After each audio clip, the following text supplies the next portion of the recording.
नमस्कार, मैं हूँ मिलिंद खांडेकर और आप देख रहे हैं बिहार विधानसभा के चुनाव होने जा रहे हैं। इसी महीने मतदान होगा, अगले महीने उसका फैसला होगा। तो इसमें आपने दोबारा एक गठबंधन कर लिया है देवेंद्र यादव की पार्टी के साथ में।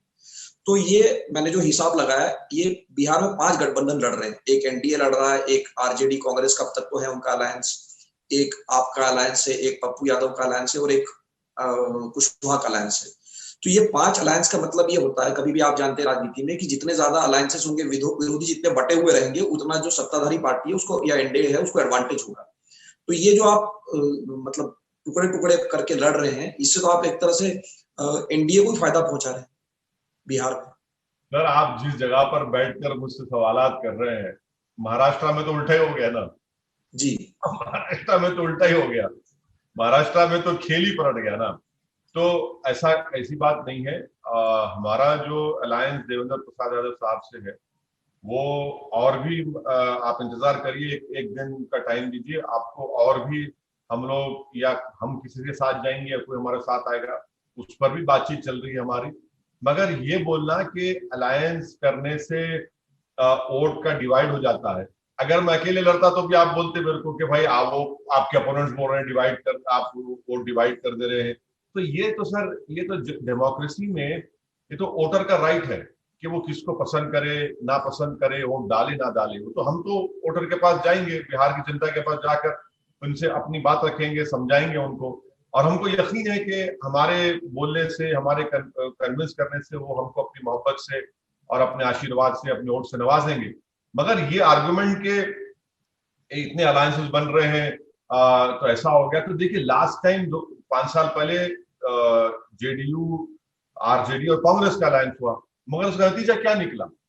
मकसद इसलिए था, मकसद क्या था कि भाई बीजेपी को रोकेंगे, आरक्षण का मसला उठा था और गठबंधन के नाम पर सबने वोट किया। नीतीश कुमार ने भारतीय झूठी पार्टी कहा था, क्या क्या नहीं कहा था बीजेपी को, और कहा कि मैं कभी नहीं जाऊंगा। मगर बीच रास्ते पर आपने बिहार जनता को धोखा दे दिया, नीतीश कुमार दोबारा बीजेपी में चले गए। तो ये, और 15 साल नीतीश कुमार के, 15 साल आरजेडी के।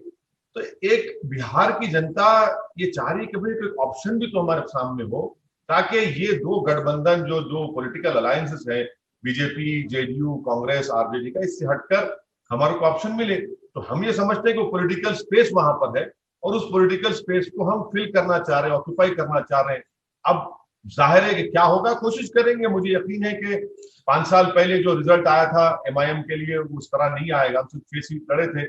फिर बाद में पार्लियामेंट इलेक्शन में हमारे पार्टी प्रेसिडेंट अख्तर उल इमान 3 लाख वोट लिए, वहां से 3rd नंबर पर आए। फिर बाई इलेक्शन हुआ 7 महीने पहले, तो हम वो सीट जी, उसमें आप जीते। में। तो हमको लगता है कि 5 साल में हमने मेहनत की, सिर्फ ऐसा नहीं कि गए और भूल गए।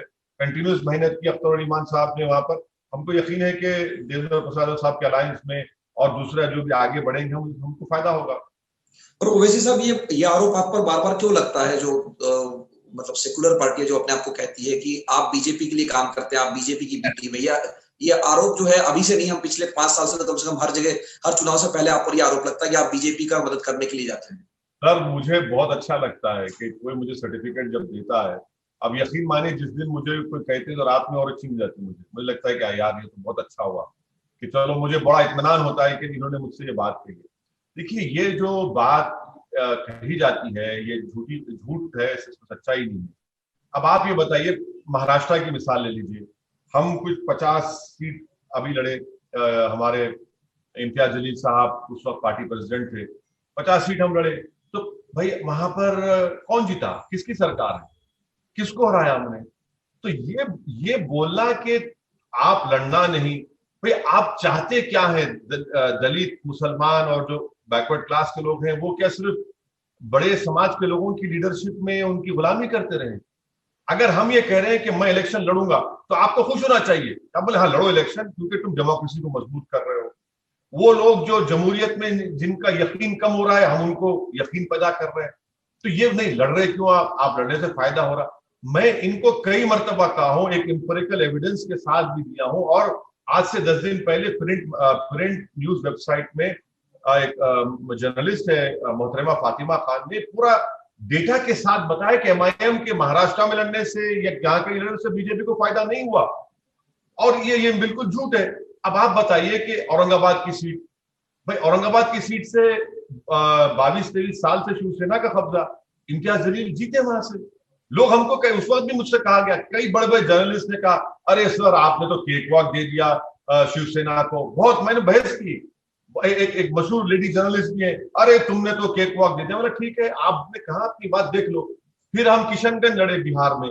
बिहार में अगर एक ही सीट कांग्रेस और आरजेडी जीती तो किशनगंज में जीती। 3.5 लाख वोट वो लिए कांग्रेस, 3,25,000 जेडीयू, 3 लाख तो मान ली। भाई 3 पार्लियामेंट की सीट में लड़ता हूं, 2 मैं जीतता हूं, हैदराबाद में बीजेपी को हराते हैं, और 191 सीट्स में कांग्रेस बीजेपी से 175 सीट हारती है। भाई आपकी कमजोरी, आपकी गलती, आपकी गलत तरीके से, आपकी इनकैपेसिटी की वजह से बीजेपी जीतती है। अगर आज मोदी प्राइम मिनिस्टर है तो मोदी की सबसे बड़ी ताकत तो कांग्रेस पार्टी है, मैं नहीं हूं। मैं कहा हूं बताइए, तो मुझे भी तो फायदा होना ना। मेरा मकसद क्या है कि हाँ, मैं चाहता हूं कि मेरी पार्टी के कैंडिडेट जीते, क्योंकि मैं तंग आ चुका हूं ये झूठे सेक्युलरिज्म से, जो सिर्फ धोखा देते हैं, जो लीडरशिप नहीं पैदा होने देते, जो बेनामी की लीडरशिप होती है।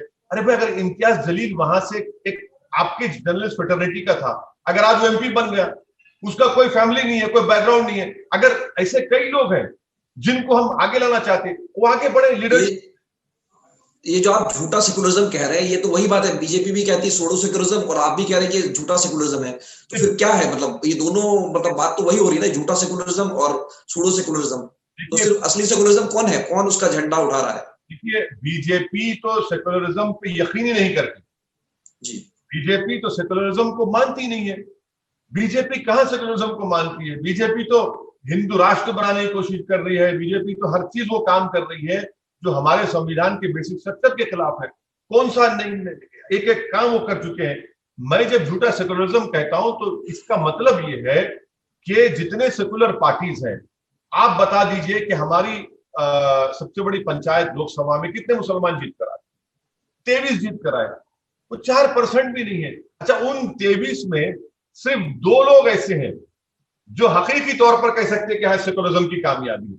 एक तो हमारे अंसारी साहब यूपी के, और एक आपके जो तमिलनाडु से जीत के आते। माँ बाकी तो बशमूल मेरे, मैं उन कॉन्स्टिट्यूंसी से आ रहा हूं जहां पर 30% मुसलमान है। तो फिर आपका रोल क्या है बताइए ना। चलिए मैं झूठा हूं तो आप तो अच्छा, झूठा सेकुलरिज्म आप इनका देख लीजिए कि इलेक्शन भूमि पूजन हुआ, कमलनाथ का जो कि भाई मैं ईंट भिजा रहा हूं, प्रियंका गांधी का ट्वीट आ गया। अरे भाई आप ही तो इस मसले को पैदा करते और आप फिर हमको गाली देते। तीसरा, इनका आज बड़ी बड़ी कांग्रेस, ये सब सेकुलर पार्टीज बोल रहे भाई यूएपीए में भीमा कोरेगांव में लोगों को पकड़ा गया, दिल्ली के राइट से पकड़ा गया।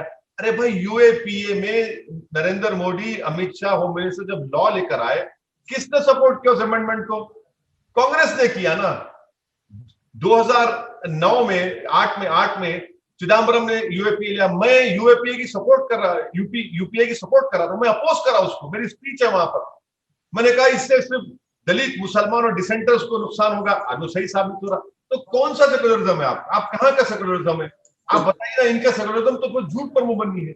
तो ये आप जो कह रहे हैं, मुझे याद आई एक बात कि 2008 में जब यूएस न्यूक्लियर डील पर कांग्रेस को सपोर्ट की जरूरत थी, उस वक्त आपने पार्लियामेंट में कहा था, जहां तक मुझे याद है, कि अडवाणी जो बाबरी मस्जिद के आरोपी है, उनको मैं प्रधानमंत्री नहीं बनने दे सकता, इसलिए मैं कांग्रेस को वोट डाल रहा हूं।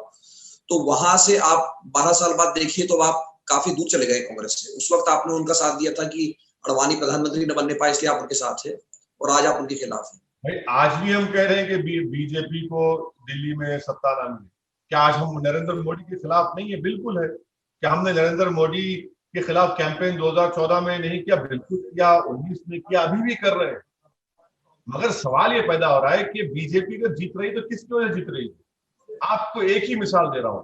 जिस महाराष्ट्र, जिस स्टेट में 15 साल आपने हुकूमत की, 15 साल के बाद आज आप तीसरे नंबर की पार्टी भी नहीं है। इसका जिम्मेदार कौन है? तो बोलेंगे ओवैसी कराइए। अरे भाई हर मुझ पे क्यों लगा रहे आप? हर चीज में मुझ पे उंगली उठा देते हैं। अरे भाई कभी तो अपने गिरेबान में झांक कर तो देखिए। अच्छा, अमेठी हार गए और आप वायनाड जीतते हैं। क्यों जीतते हैं वायनाड?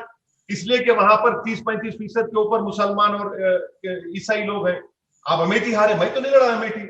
तो कितना बोलते रहेंगे? इनका मकसद एक ही है कि तुम इंडिपेंडेंट पॉलिटिकल लीडरशिप और वॉइस की बात मत करो, तुम कोऑप्ट हो जाओ, तुम हमारे साथ आ जाओ, हमारे सबवर्सिव हो जाओ। ये मुझसे नहीं हो सकता, मेरी तबीयत में नहीं है, ना मेरे मिजाज में बात है। मैं जमहूरियत को मजबूत करो। तो बहुत बहुत शुक्रिया ओवैसी साहब हमारे साथ बात करने के लिए। आप बहुत बहुत धन्यवाद, हमारे दर्शकों की तरफ से बहुत बहुत धन्यवाद, आपने हमको लिए टाइम दिया, बहुत शुक्रिया आपका।